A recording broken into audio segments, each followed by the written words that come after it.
السلام علیکم ورحمۃ اللہ وبرکاتہ۔ الحمد للہ رب العالمین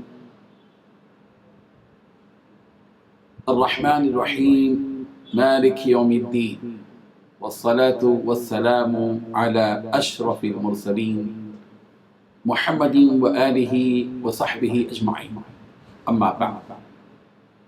حاضرین و ناظرین، یہ درس نمبر 530 ہے۔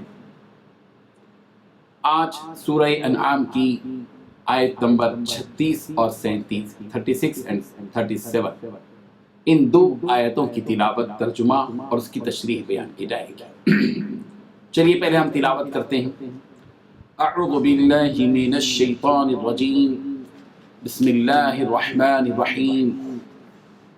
انما يستجيب الذين يسمعون والموتى يبعثهم الله ثم إليه يرجعون وقالوا لولا نزل عليه آية من ربه قل إن الله قادر على أن ينزل آية ولكن أكثرهم لا يعلمون۔ انما بلا شبہ، یستجیب قبول کرتے ہیں، الذین وہ لوگ جو یسمعون سنتے ہیں، والموتى اور مردے، یبعثهم ان کو اٹھائے گا اللہ، ثم پھر الیہ اسی کی طرف، یرجعون وہ لوٹائے جائیں گے۔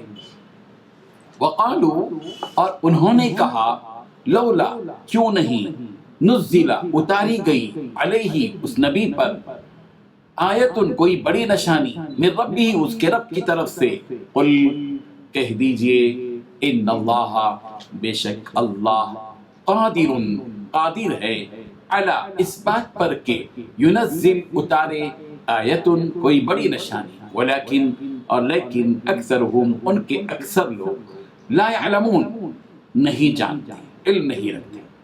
ترجمہ، بات یہ ہے کہ حق کو قبول کرتے ہیں وہی جو سنتے بھی ہیں، اور مردوں کو تو اللہ قیامت ہی کو اٹھائے گا، پھر اسی کی طرف لوٹ کر جائیں گے، اور کہتے ہیں کہ ان پر ان کے رب کے پاس سے کوئی نشانی کیوں نازل نہیں ہوتی۔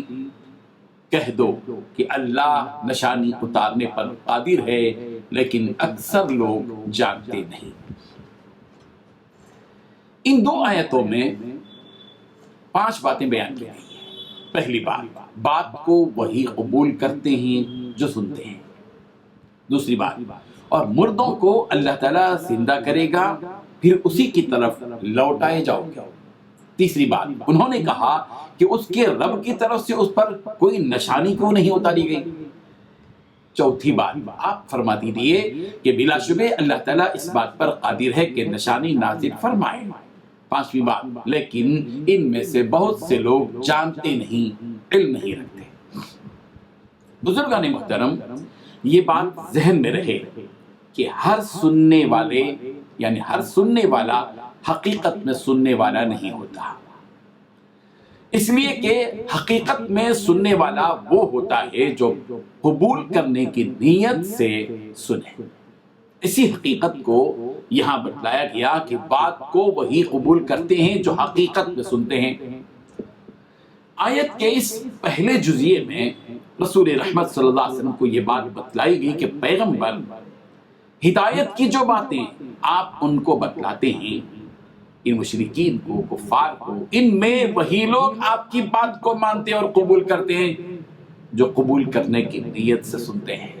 یہ کفار و مشرکین مردوں کی طرح ہے، اس لیے حقیقی زندگی تو اسلام کو قبول کرنے ہی سے میسر آتی ہے۔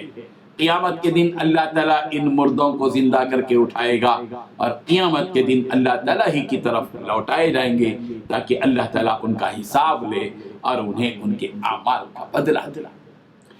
اللہ تعالیٰ نے رسول رحمت صلی اللہ علیہ وسلم کو بہت سے معجزات عطا کیے، لیکن مشرکین مکہ کو ان کی مرضی کی نشانی مطلوب تھی، ان کی مرضی کا معجزہ مطلوب تھا کہ وہ جس نشانی کا مطالبہ کریں وہ انہیں بتلا دی جائے، وہ نشانی ان کو دکھلا دی جائے۔